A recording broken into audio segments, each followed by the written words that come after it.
Now we are going to see about prospect element in VXML, how it works and what is the purpose of it. Okay, so it is like this prospect element is a non-standard extension to voice XML, we can say, which is used to initiate the outbound calls from a VXML application.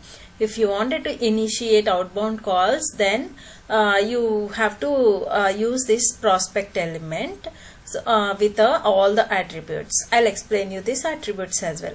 It allows a VXML application to make automated outbound calls to a list of phone numbers and play pre-recorded messages or present dynamic content to the called parties. Okay, so the main syntax of this prospect element is prospect, dial out, and then true, whether the value for the attribute is true or false, name, contact, confirm, max tries, max time, max pass, URL, method, transfer, bridge in, bridge out, voice XML, dialog ID, headers. If you wanted to have any child elements, then you have to give it here. Okay, so I'll explain you all these attributes in detail here. See, dial out indicates whether to initiate a dial out call or not. The name, which means the true or false values we have to give it, right? So if you give true, then it will initiate the dial out call. So name means name of the prospect or the campaign. For each any kind of outbound aspect, you have to give one name. And then contact. Contact is the contact information of the prospect, such as phone number or SIP or URI. Confirm.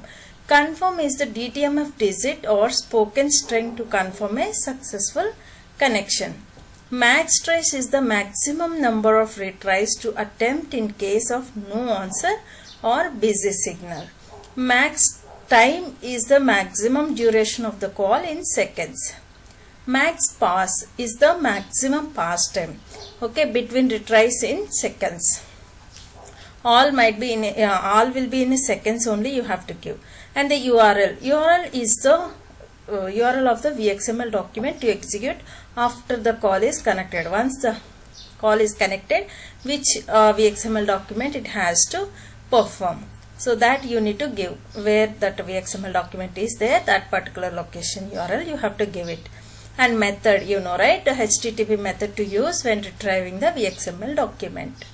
Transfer. The purpose of transfer attribute is the destination to transfer the call to after the VXML document has finished executing. Okay, so before and after everything you need to give. And bridge in indicates whether to allow the transfer destination to join the call before the transfer is complete. Bridge out means after the transfer is complete, you wanted to allow the caller or not. Okay, that is the main purpose of bridge in and bridge out. Now voice XML. Voice XML is the URL of the voice XML document to execute after the transfer is complete. Okay, so here this is execution after the call is connected. URL means here voice XML is for once the transfer is complete, then which VXML document it has to play. So that URL you have to give. And then dialog ID, which is a unique identifier for the particular call. For each call we should have a unique ID. That means that this is the dialog ID. Header is a comma separated of list of custom SIP headers to include in the call.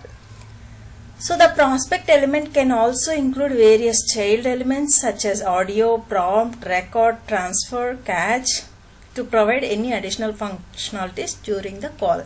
If you have any additional functionalities, then you can give or you can include all the elements which are required for your requirement. Okay, now we'll see the example for the prospect. See here, VXML prospect, see, dial out, true we have given, name, my campaign I just gave, contact, so telephone number, which number it has to connect, max tries, max time, URL, method, transfer, bridge in, bridge out, voice XML. Okay, this URL is once the connection is established to which VXML document it has to perform the operations, that is this one. Once the call is transferred, Then what is the voice XML document it has to call? That is this one. Okay, and dialog ID, which is unique ID, headers. Okay, so this one, and prompt. Please wait while we transfer, while we connect you. Okay, that way we are going to transferring the outbound call. The main purpose of this prospect element is to connect the outbound calls. Okay, so I hope you understood well about this topic. If you like this video, please do like and subscribe to my channel.